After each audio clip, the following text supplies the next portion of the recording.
Oh, I think you can work it off just fine. With your mouth. You want me to sing for you? Mr. Henry laughed. You're gonna do a lot more than sing, boy. You're gonna squeal like a sow with the cattle prod shoved up her twat. I thought for a moment about what that might sound like, and I wasn't quite sure my voice had the range to pull it off. I reckon I can try. If I do good, is there any chance you'll throw in a hot dog?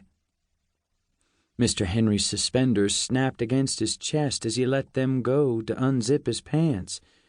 Oh, believe me, son, you're gonna take all the wiener I can shove down your throat.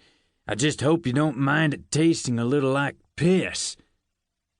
That seemed like an unnecessarily honest self-critique of his wares, but I ain't had nothing to eat since yesterday when Pa and I finished off what was left of that dog he hit with his truck last week. That's awful generous of you, I said. Shut your yapping. Mr. Henry nodded toward the building. You see that bucket of Boner Bob's all-purpose lube? I followed his gaze and recognized the bucket immediately. Sure, Pa used that stuff to weatherproof our neighbor's deck, and I accidentally walked in on him in the bathroom one time while he was using it to weatherproof his wiener. Go on over there and take the lid off the bucket. That seemed easy enough. If these were the kinds of chores Mr. Henry needed done at the gas station, I hoped he'd consider taking me on full time. The lid came off easily. I held it up to him and smiled. Like this? Yeah, he said, reaching down the front of his pants. That's real good. Now take off your shirt and rub a big handful of that all over your... Something above him suddenly caught his attention. Holy fucking shit! A big silvery saucer-shaped object fell out of the sky and landed on Mr. Henry. It was as wide around as Pa's truck was from his front Confederate plate to the rubber testicles hanging from his trailer hitch. It stood about a foot off the ground on 3 spindly legs with little wheels on the ends. Mr. Henry lay motionless underneath it like a crushed beer can. Looking up, I saw 2 of the strangest-looking people I've ever seen in my life sitting under a transparent dome that covered the top of the saucer. Their skin was gray, and neither one of them had a follicle of hair sprouting from their big bulbous heads.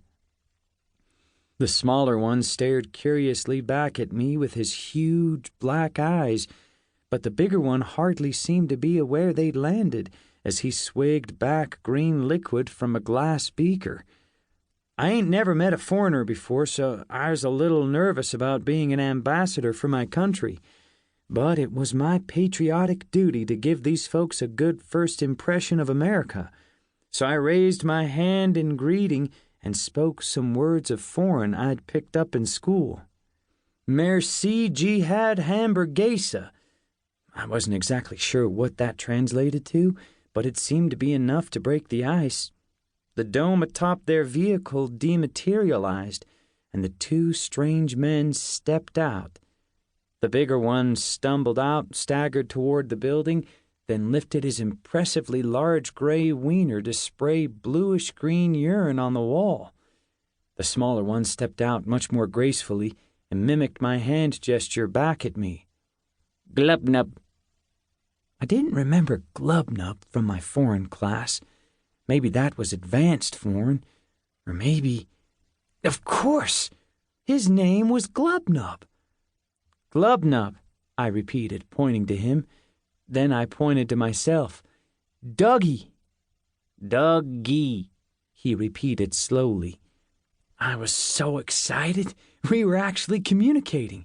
That's right, I said. I'm Dougie, and the guy you landed on is Mr. Henry. I pointed to Mr. Henry. Glubnub leaned his big head over to peer under the vehicle. Frabbleglipzoop! He shrieked when he saw Mr. Henry still lying there motionless. The bigger one lowered the beaker from his mouth, stopped peeing on the wall, and turned around. Zoop frabble. He looked under the vehicle, and his giant black eyes grew even larger.